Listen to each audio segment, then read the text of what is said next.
दोस्तों नमस्कार। मैं अभिजीत, आपके आध्यात्मिक मार्ग का साथी, आप सबका सादर सुस्वागतम करता हूँ कर्म योग आध्यात्मिक परिवार में। दोस्तों, आज मैं श्री श्री रामकृष्ण जी परमहंस जी के कहे हुए कुछ बातों को आप लोगों से शेयर करने जा रहा हूँ। आशा करता हूँ आप सबको अच्छा लगेगा। कई भक्त रामकृष्ण जी से पूछते थे कि ईश्वर को पाने के लिए कौन सा मार्ग या रास्ता अपनाना चाहिए। तो रामकृष्ण जी कहते थे, सत्य के खोज यानी ईश्वर को खोजने वाला साधक चाहे किसी भी मार्ग पर चले, पर पहुंचना तो है उसे उस परम ब्रह्म तक ही। और उसके लिए मार्ग चाहे कोई सा भी हो, नाम चाहे कोई सा भी हो, हमारा जो उद्देश्य और लक्ष्य है वो तो वही परमानंद परम सच्चिदानंद ही है, परम ब्रह्म ही है, जिसका कोई रूप नहीं है, वो निराकार है।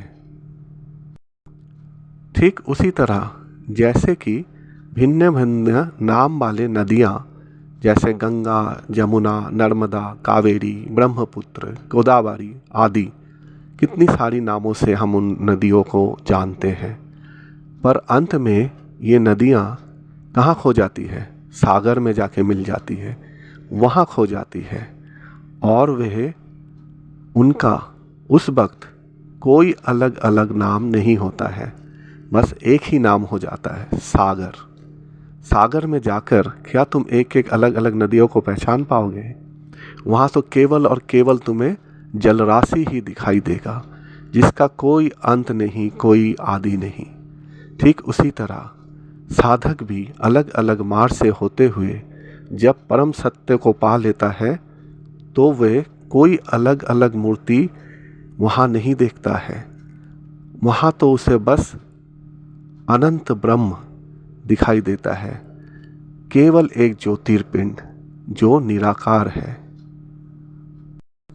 रामकृष्ण जी ये भी कहते थे, जितना मत है उतने ही पथ है, यानी ईश्वर तक पहुंचने का बहुत सारी मत यानी सिद्धांत हैं, जैसे कर्मयोग, भक्ति योग, ज्ञान योग, तंत्र साधना आदि। यानी इतने सारे रास्ता है उन तक पहुंचने का। अब ये आप पर निर्भर करता है कि आप किस सिद्धांत को चुनते हैं और किस मार्ग पर चलते हुए ईश्वर तक पहुंचना चाहते हैं। इस बात को समझाते हुए वो ये भी कहते थे, इसीलिए मार्ग और सिद्धांत चुनने में ज़्यादा समय बर्बाद मत करना। बीता हुआ समय लौटकर नहीं आता है, और खाली पड़ा हुआ ज़मीन में जैसे जंगली पौधा और घास उग जाता है, उसी प्रकार खाली पड़ा मन और दिमाग भी शैतान की कारखाना में तब्दील हो जाता है। वहाँ पर फिर बिना कारण के फिजूल चिंता और विचार छाने लग जाता है, दौड़ता रहता है, मन को भटकाता रहता है।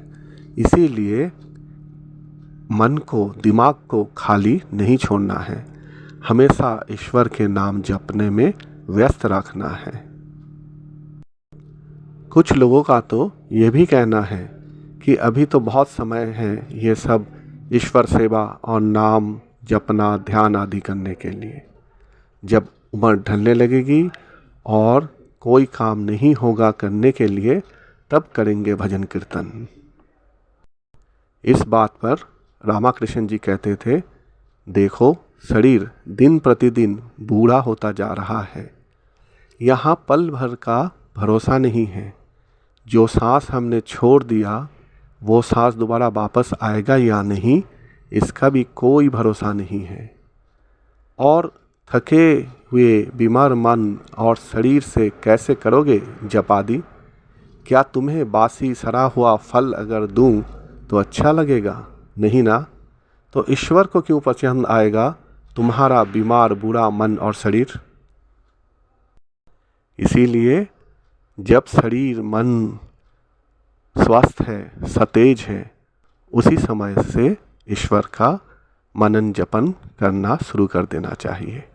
ईश्वर ये नहीं कह रहा है कि तुम दिन भर मेरे ही नाम जपते रहो और तुम्हारे रोज़मर्रा का ज़िंदगी का जो ज़रूरी काम है उसे छोड़ दो।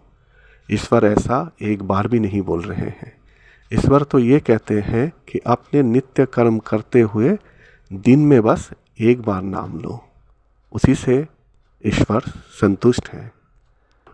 श्री कृष्ण जी ने स्वयं कहा है, इच्छा से अनिच्छा से, सकाम से निष्काम भावना से, विश्वास से या अविश्वास से, कैसे भी एक बार मात्र नाम लेने से ही मैं उसका हो जाता हूँ। अतः दोस्तों, अपने अपने नित्य कर्म करते हुए दिन में एक बार पूर्ण विश्वास और भक्ति से प्रभु का नाम जरूर लें।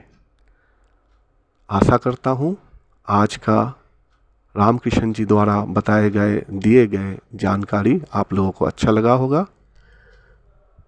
अगले वीडियो में फिर मिलेंगे नए किसी विषय को लेकर। तब तक माँ काली की कृपा से सब खुश रहे, आनंदित रहे, स्वस्थ रहे।